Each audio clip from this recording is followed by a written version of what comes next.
was raised in Georgia on my family plantation. At night I used to see these people standing outside my window when I was a kid. As an adult, it was pretty easy to just chalk it up as having a wild imagination. I moved away from my family home when I was 20 years old and I'd been on my own ever since. I was working odd jobs here and there, to pay the bills. Just as I was down to my last $50, I got word that my mom died. My dad had been dead for a while. I was an only child, so she left me the family home. My family was religious. It's the kind of religious that makes everyone else in the world look unreligious. My father was a pastor. He disowned me when I left home. I was out of work, so I figured I'd fix up the old place and sell it. I couldn't afford to keep it, but the idea of selling my childhood home was a little sad to me. It was a beautiful house. It had been in my family for many generations that they had a family graveyard on it. My parents, grandparents, great-grandparents. Everyone was buried out there. My mom died about a month after she was diagnosed with cancer. When I arrived at the house, I went to visit my mom's grave. While standing by the grave, I saw a person walking by the guest house. I thought it might be one of the nosy old locals poking around. I yell out, "Hey, what are you doing back there?" I cautiously start walking through the overgrown fields towards the guest house. The crunch of dry leaves and twigs underfoot would break the heavy silence. In the distance, the cawing of crows echoes through the desolate landscape. As I come out of the field, this thing falls on top of me. I give out a loud gasp. When I look to see what it was, I see an old, dilapidated scarecrow. It's unexpectedly lifelike and menacing in appearance. It scared the crap out of me. For a split second, all those creepy childhood memories came rushing back. But I did what I always did, just told myself it was all in my head. My mom hadn't changed a thing in that house since my dad died. The place was a complete mess. There was work to do everywhere I looked. Growing up, I always had a great relationship with my mom. My dad, to be honest. I was really scared of my dad. He was always yelling, always angry. That night while I was cleaning my parents' bedroom, I hear a noise like if someone was yelling in the distance coming from outside. I walk towards the window and look out, but there is no one there. When I got outside, I heard the animals freaking out and see that the door to the guest house is open. I've been working outside by the guest house earlier. There's no way I would have left that door wide open. I go inside to look to see if anyone was inside. As I am looking around, I hear footsteps coming from outside. I look over at the window and I saw someone walk past that window. I now knew that I wasn't alone. I could hear my heartbeat pounding in my ears. I go outside to see who it was and there is no one there. After that night, I decided to go ahead and list the house for sale. I didn't want to stay any longer than I had to. The next day, still slightly unsettled but determined to shake off the unease from last night, I went outside to tend to the backyard.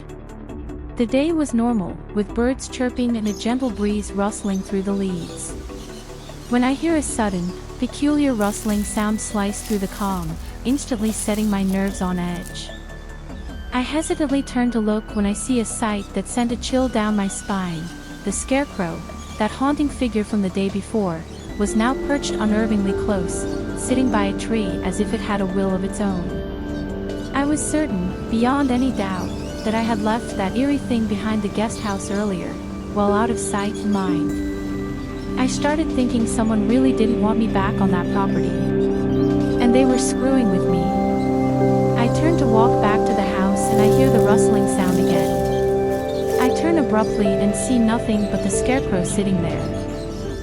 2 days later, while I was packing up my mom's stuff in her old room, in the top drawer of her dresser was a stack of journals. Looked like she'd been keeping diaries since she was a teenager. I felt a little bad reading them, but it felt nice too. It was almost like I was having one last conversation with her. Inside one of the journals was my dad's death certificate. My dad died 2 years after I left home. And I was an only child. So after he was gone, it was just my mom left alone in the house. As I continued to look through the journals, I couldn't believe what I was looking at. I am staring at an adoption certificate with my name on it. But as shocked as I was, I can't say I never suspected it. The truth was, I never really felt like I fit in with my dad's side of the family. My mom treated me like her daughter every day of my life. And my dad and his family, they didn't. If my mom had hidden that in her diary, well, I knew there had to be more in there. I searched through the journals frantically and I was right. I found the journal entries from when they adopted me. Turns out my mom couldn't have kids. After 2 miscarriages, she pushed my dad for adoption. I pray things get better. I want us to. Adoption is unholy. But my dad didn't want me.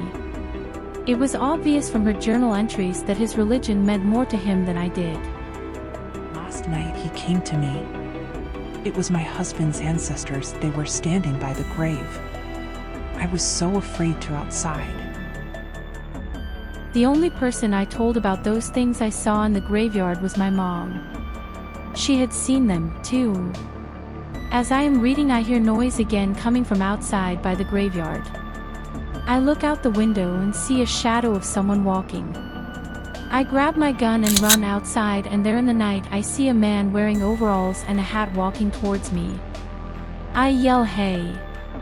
I will shoot. I'm warning you. Stop." The man keeps walking towards me. I fire a shot in the air. He doesn't even slow down. He keeps walking towards me. I point the gun at him and shoot 2 rounds at him. It's like I'm shooting blanks, it doesn't even faze him. In horror, I start to back away and stumble and fall to the ground. When I look up, I see the man standing right in front of me, shaking his head in disapproval. "Dad?" I said in disbelief. I couldn't understand what I was seeing. He just shook his head at me like he always used to. And then he was gone. I crawl up from the ground and run back to the house, every so often looking back. I thought I was losing my mind. As I ran, there stood a figure that sent shivers down my spine. He was a man of towering height, dressed in worn overalls that had seen better days, layered over a faded plaid shirt and well-worn blue jeans. His presence was unnerving, not just for his imposing stature, but for the most peculiar and chilling aspect of his appearance, his face, forever obscured by a curtain of long, unkempt red hair that fell like a veil.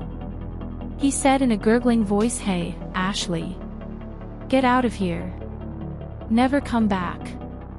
Then more disembodied voices came from all around me yelling, "Get out. Get out of here now. You're not wanted. Leave. You're not wanted. Now."